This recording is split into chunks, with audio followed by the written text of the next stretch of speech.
Hi,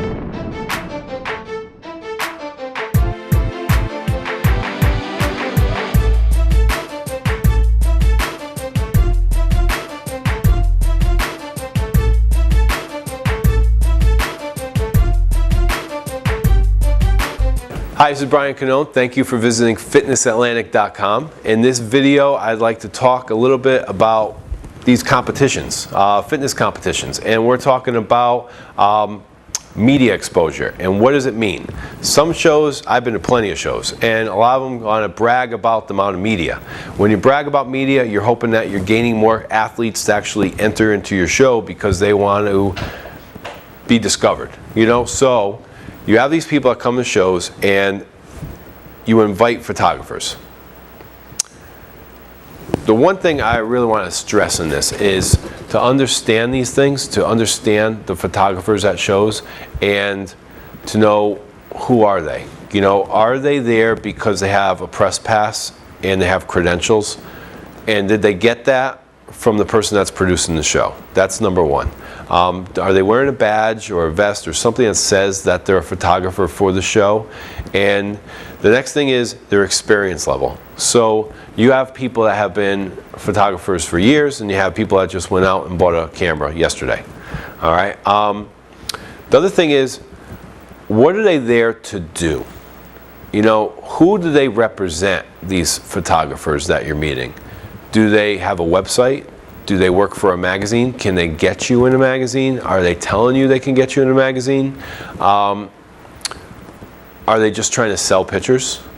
You know, the other thing is to think about when you do sign up for a photo package.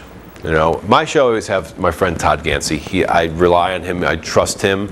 I think his pictures are good. Tell him I think he could do better at putting up better thumbnails because the thumbnails aren't impressive. When I get his pictures, they're always the ones that are used on my postcards. They always come out very good on my postcards. People have seen these and they wouldn't know that this was taken by the same guy. It's he takes them in very high resolution. If you're able to crop them and work with people, you can do a great job with them. There's some very good photographers that are available. There's some people that have magazine connections that go to shows that have press passes. All right, it's good to meet them. It's good to find out what's going on. Good to know who those people are. Main thing is read the fitness magazines, and you can look through the magazines and you can find out who the names of these photographers are and see if you see any of those people at the show. Those would definitely be someone to meet. Next thing about them is your packages. So if you're buying your pictures, you would assume that you're the only one that owns the picture. That's the first thing.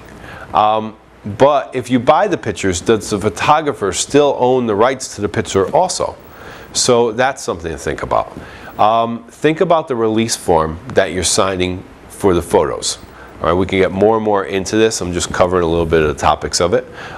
Do you shoot for proofs or do you shoot for images? If you're going to take do photos with somebody, where are the pictures going? Are they going online? Are they going to be submitted to a magazine, or are they going nowhere? Be careful if they go online, because then you have absolutely zero control over those pictures if you don't own them, you didn't buy them. Take a look at release forms. Understand release forms. The main thing about media is you want to know, if you go to shows, is it a bunch of guys with cameras or is it the real deal? Are these the people that can take your picture for one and get a fantastic picture from it? Are you going to own that picture? Can you buy that picture? Are they going to submit your photos to magazines, or are they just not going to do anything for them? So learn who the photographers are and take a little bit more time studying the media and understanding who your media is at your shows. Okay, so that's it for this video. Thank you again for visiting FitnessAtlantic.com.